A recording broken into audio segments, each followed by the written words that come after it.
There's been this unrelenting voice in my head. We all have this voice. It's the right or wrong voice. And a lot of times that voice guides us into comfort. And my voice guided me into comfort a lot.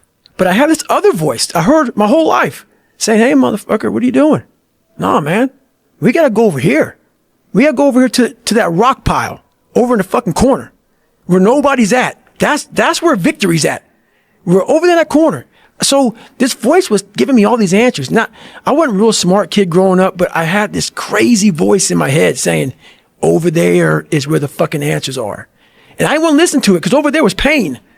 Over there was me looking in the mirror. Over there was me being accountable for all these things I went through my life. Even though people put them on me, it's now mine to own. And I didn't want to go over there by myself, but I had to. And this voice was guiding me there. It's God, whatever you want to call it. But that's what it was in me. Life is one big psychological warfare that you play on yourself. You play on yourself, man. The most important conversation I ever had is with myself. And the shit I was telling myself was so fucked up. It was so wrong. It was so misguided. And other people start to write that dialogue for you also. And it starts to be what you say to yourself every single day. And I started creating a whole nother warfare. A whole nother battle started becoming. I was like, oh, hang on a second, Goggins.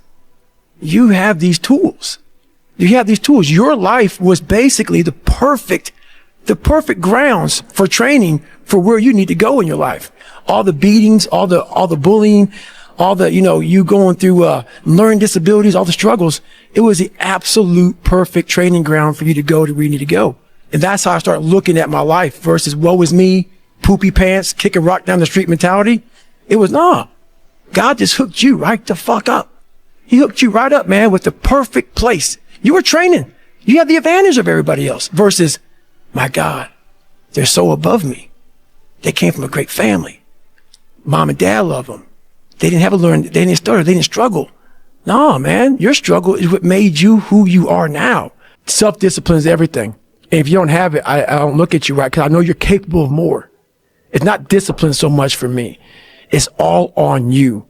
It's all on you. The self part is what's big. We need someone to hold people accountable. Fuck that shit, man. Fuck that shit. We count on people too much to get us through shit. And we look to our right, we look to our left, we're looking for help. And if you can build that self, you can build that total accountability in oneself. And it's not about being selfish. I'm trying to create a better me.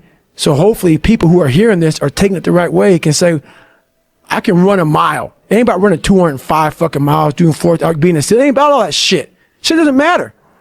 I want you to see how fucking far you can go. And that's all it's about, yourself. And that's where it all comes from. No one's going to fucking come to help me. No one's going to fucking come to help me. It's fucking me against me, period. And so I had to man up. And I said, the first thing I got to start doing is facing every fucking fear I have. No matter what the fuck it is, man. And these things would keep me up at night. No one, people who are hearing this shit, they will never really understand and grasp when you face these things and so many things, how they keep you up and haunt you at night. I had two options. To either be that 300-pound guy who sprayed for cockroaches and made $1,000 a month. And at 24 years old, knowing when I'm 50 fucking years old, I can reflect on this and think about what guy I never became. Or I can totally just sack it up and fail and fail and fail until I succeed. So I started calling recruiters up. I said, I'm going to go be a fucking Navy SEAL. Most people are missing something because they don't know who they are. They never examine themselves. They've never done this experiment on themselves. The lab rat, we're all lab rats, but you're also the scientist. You create your own self. Most people are missing something because there's so much trapped in there. I don't even want to say potential. I think that's word used out too much too. There's so much in you that God or wherever the hell you believe in, or if you're an atheist, in you that you have not unlocked. God, I feel like I'm missing something. Yeah, because it's about 75% of you is still fucking in there, still chained up because you just didn't want to find your willpower. Didn't want to find your soul, your will, your heart, your determination, your guts, your courage. And what that looks like, it looks scary. Like your little scary lab I went in. Scary. To wake up every day and say, I'm stupid, but I want to figure out a way to be smarter. versus saying, man, I just can't do that. So you limit this box. So your box becomes so small of things you can do. My box wasn't even a box. It was a fucking little pinhole. And then through examining myself, getting some willpower, some courage, it became bigger than this table. But that's what we all do. That's why I wanted to come here today and talk to you about real shit. Not no fucking like hacks. There's no hacks, bro. It's you against you. You against you. And if you misunderstand that, you have a real problem. A real problem. I can understand you misunderstand me running down the street, shirt off. Fuck this. No, yeah. I can get it. I get it. If you misunderstand what I'm saying right now today, the problem is you. And you don't want to fix it. I developed a lot of anger, and I still have it. And it will never go away. Because when you put yourself in the sewer like I was in, and please, if someone saved me, come out and announce it to the world. There was no one. There's no one. So when you know that, and then I'm sitting at a table with all these smart people who are telling me what to do and shit and guiding me through my life now, I don't need you to guide my future. I know what's good for me and what's bad for me. And for me, it took every bit of focus I could. And I know social media, that's why people love to go on there. Because they want to show you the good side of life. I'm not teaching good side of life. So I had to figure out a way when I came on in 2016 of teaching you what life really is for the majority of us is hell. And so while people love to show you the cars and the house and the vacations and shit, all that's good. All that's happy. I'm going to show you the side that I know most of you are going through. And people hide very well.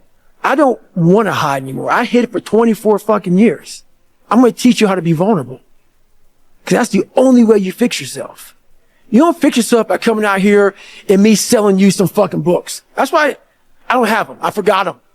I'm glad people got something from the book. I want you to learn that the only way you grow is how to look at yourself and say, okay, like I did, what the fuck I have to do to get somewhere? There was nothing good on there.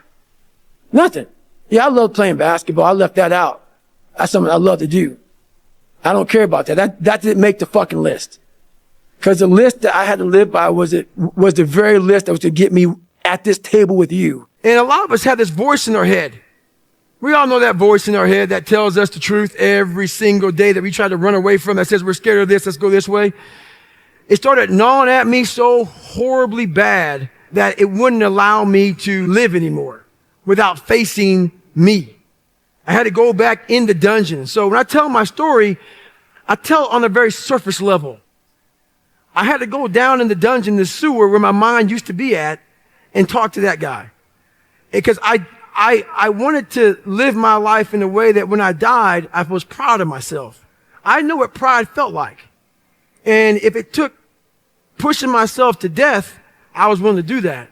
But I wanted to look in that mirror, not impress anybody, not money, not fame, not nothing. I wanted to impress the guy in the daggone mirror.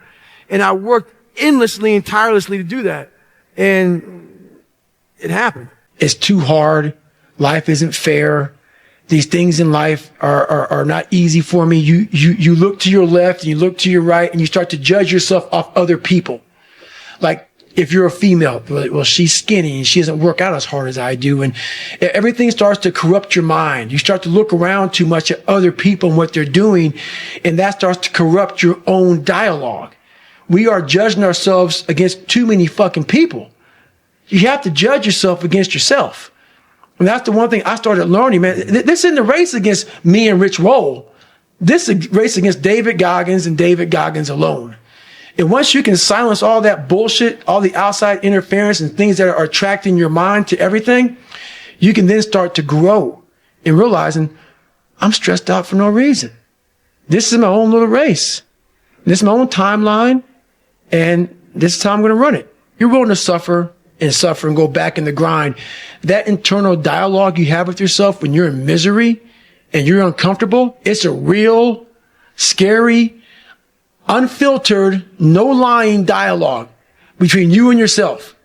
And people know exactly what the fuck I'm talking about when you're in a bad spot in life and your mind is saying all kind of shit.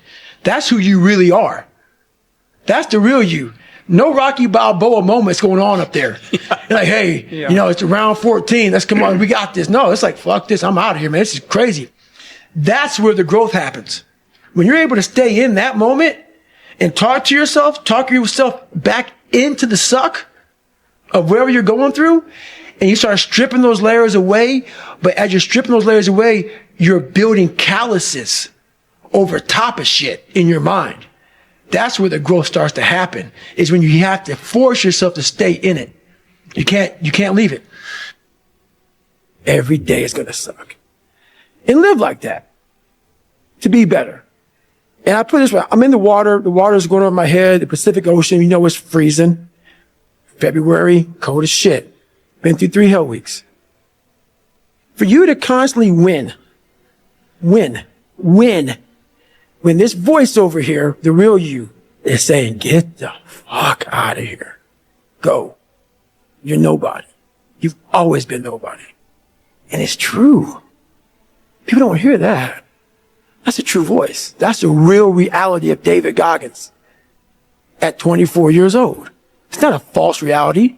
And then you had to create another voice over here that is saying you're better than that other voice. And you're in the freezing cold water that both voices don't want to fucking be in, but you win.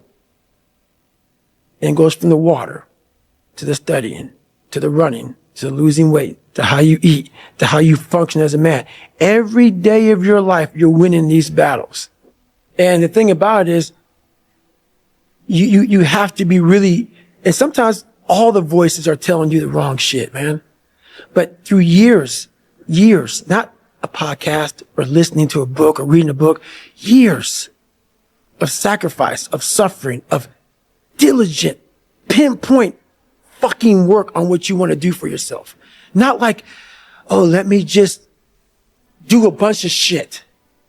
I want to be in every task possible. No.